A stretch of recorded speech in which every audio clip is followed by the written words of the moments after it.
গেল মাসে কানাডা ও মেক্সিকোর পণ্যের ওপর 25% শুল্ক আরোপের নির্বাহী আদেশ জারি করেন মার্কিন প্রেসিডেন্ট ডোনাল্ড ট্রাম্প। এরপর থেকে এই ইস্যুতে চলছে তোলপাড়। প্রেসিডেন্টের আদেশ বাতিল করতে তোড়জোড় শুরু করে অটো এবং মেক্সিকন সিটি। তবে এবার সাফ ঘোষণা মার্কিন প্রেসিডেন্ট ডোনাল্ড ট্রাম্পের, মঙ্গলবার থেকে কার্যকর হবে বর্ধিত 25% শুল্ক। তবে কানাডার তেল ও জ্বালানি পণ্যের ওপর কোনো শুল্ক আরোপ হবে না বলে জানিয়েছে ট্রাম্প। যুক্তরাষ্ট্রের অপরিশোধিত তেলের 7% আসে কানাডা থেকে।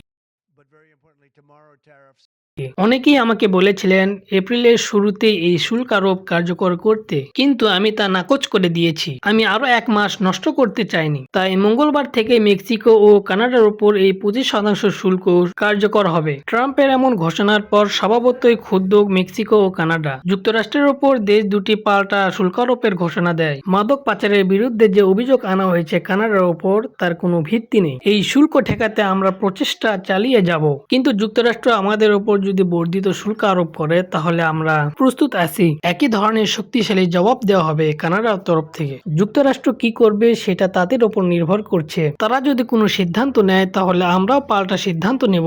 এরই মধ্যেই আমাদের পরিকল্পনাও তৈরি করে রেখেছি। ট্রাম্পের অভিযোগ, ভয়ানক মাদক ফ্যান্টানাল তৈরি হয় মেক্সিকোতে, এরপর সেটি কানাডা হয়ে পাচার করা হয় যুক্তরাষ্ট্রে। অবৈধ অভিবাসী ও মাদকের প্রতিক্রিয়ায় বাড়তি শুল্ক আরোপের সিদ্ধান্ত ট্রাম্পের। শেহাব হাসান, নিউজ বাংলা 24।